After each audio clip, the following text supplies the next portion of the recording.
దేవుని వద్ద కొబ్బరికాయను కొట్టేది ఎందుకు? సర్వదేవతలను పూజించే సమయాల్లోనూ, యజ్ఞ హోమాదుల్లోనూ, కొన్ని శుభకార్యాల్లోనూ కొబ్బరికాయను కొట్టడం తప్పనిసరి. కొబ్బరికాయపైనున్న పెంకు మన అహంకారానికి ప్రతీక.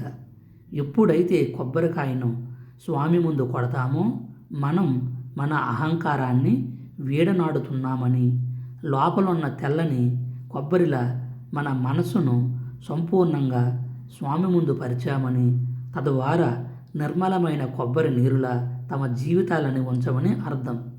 సృష్టి మొత్తంలో నీరున్న కాయ కొబ్బరికాయే. కొబ్బరికాయ అంటే మానవ శరీరం. బోండం పైనున్న చర్మం మన చర్మం. పీచు మనలోని మాంసము. పెంకే ఎముక.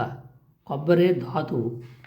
అందులోని కొబ్బరి నీరు మన ప్రాణాధారం. కాయపైనున్న 3 కళ్ళు ఇడ, పింగళి, సుషుమ్న అనే నాడులు. కాబట్టి దేవుని ముందు కొబ్బరికాయ కొడతాము. మా ఛానల్ని సబ్స్క్రైబ్ చేసి, లైక్ చేసి మీ ఫ్రెండ్స్తో షేర్ చేయండి. మీ అభిప్రాయాలను కామెంట్లో తెలియజేయండి. Thank you for watching.